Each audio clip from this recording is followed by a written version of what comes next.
Yeah, so that's a great question, which goes back to what I was saying.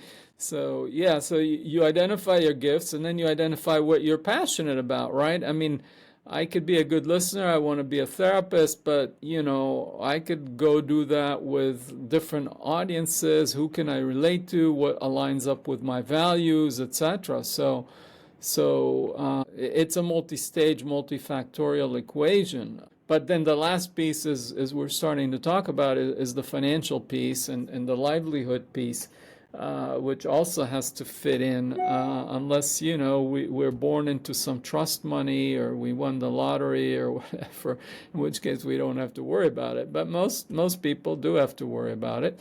This is what I just came across recently that just kind of blew my mind up. Is another study. Um, they looked at 1,500 people over 20 plus year study, and they categorized them to see what was their primary motivation.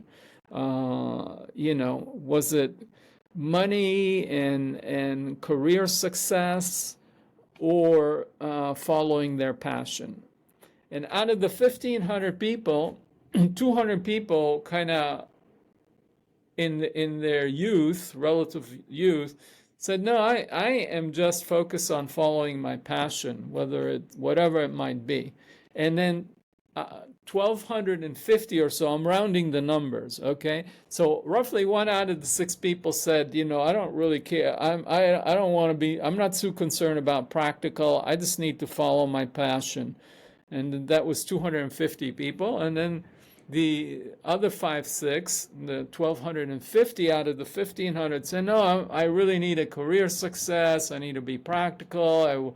I want to build a family. I want this kind of lifestyle. I want to have a house in the suburbs and 2 cars and blah, blah, blah, and take vacations and to nice places. And so, okay, so you've got 1,500 people divided in 2 groups, 250 and 1,250. And then they looked at those 1,500 people 20 years later.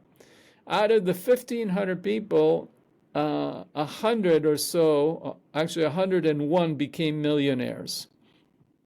Now, let me ask you, how many in that 100 out of the 250 that said, I'm following my passion, how many do you think became millionaires? And how many out of the 1,250 that were focused on money and became millionaires? So how is that 100 people that became millionaires, which groups did they come from? 100 of the 101 came from the people who were interested in passion.